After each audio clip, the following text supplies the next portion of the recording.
Hello friends, আশা করি সবাই ভালো আছেন। চলে এলাম বোমযাত্রী ডায়েরির আরও একটা নতুন ব্লগ নিয়ে। আমি এখন আছি আমাদের গ্রামের পঞ্চানন তলায়। আজ আমাদের এখানে পঞ্চানন পুজো। আর ওই দেখুন, আমায় দেখে দূর থেকে ব্যাঙটা ছুটে আসছে। ওখানে একটা ছাগল ছানা আছে আমাকে দেখাবে বলে। এই পুজোর ভিডিও আগেও আপনাদের সাথে শেয়ার করেছি। আর এই যে মন্দিরটি দেখছেন, এটি আমাদের বাবা পঞ্চাননের মন্দির। এর ভিতরেই বাবা পঞ্চাননের পুজো হচ্ছে। কত পুজো পড়েছে দেখেছেন। আর এই বাবা পঞ্চাননকে নিয়েই অনেক জনশ্রুতি শোনা যায়। আমিও আমাদের ঠাকুমাদের মুখে অনেক গল্প কথা শুনেছি। আর ধীরে ধীরে লোকমুখে তা প্রচার হতেই এই ঠাকুরের মাহাত্ম্য কিন্তু ছড়িয়ে পড়েছে চারিদিকে। প্রায় প্রত্যেক বছরই অনেক দূর দূর থেকে মানুষ আসেন পুজো দিতে। আর এখানে এখনই দেখুন লাইন পড়ে গেছে।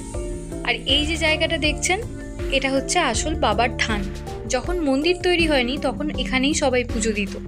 আমাদের গ্রামে প্রত্যেকটি পরিবারের যতগুলি সদস্য আছে তাদের মাথাপিছু একটি করে ঘোড়া পুজোর সময় এখানে রেখে যাওয়া হয়। পঞ্চাননের বাহন যেহেতু ঘোড়া, সেজন্য ঘোড়াটাও পুজোর সঙ্গে ওনাকে উৎসর্গ করা হয়। আর এই হচ্ছে মূল মন্দির।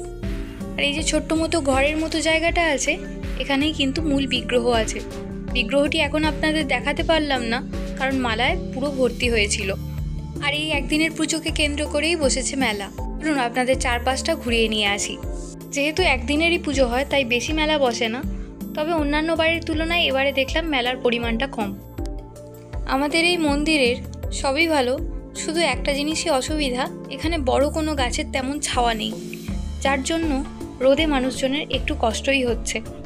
আশেপাশে যদিও প্রচুর গাছপালা আছে, তবে এই মন্দির চত্বরের সামনেটুকুই যা একটু ফাঁকা। এই দেখুন, মেলায় এই জিনিসগুলো এসছে।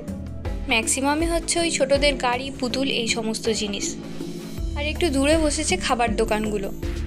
আর এখানে আছে একটা মনসা গাছ, এনাকেও পুজো করা হয়। এবারে ওই জিলাপির দোকান, বাদাম ভাজার দোকান এই একটাই বসেছিল। আর এরকম বড় মেলাও একটাই এসছিল। তবে এই মেলাটা একটা হলেও এর স্টক কিন্তু প্রচুর ছিল। আর এখানে যারা দণ্ডি মানত করেছেন, দণ্ডি কাটার প্রস্তুতি চলছে।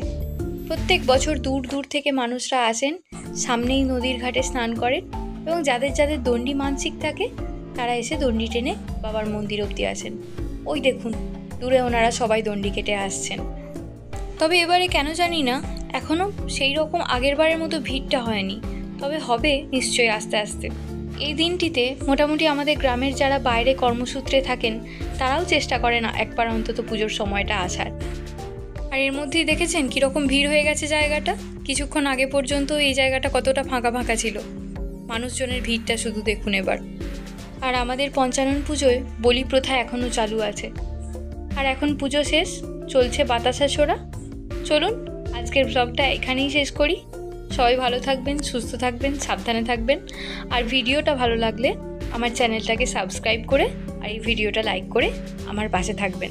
চলে আসবো অন্য কোনো দিন অন্য কোনো ব্লগ নিয়ে। আজকের মতো এখানেই শেষ করি।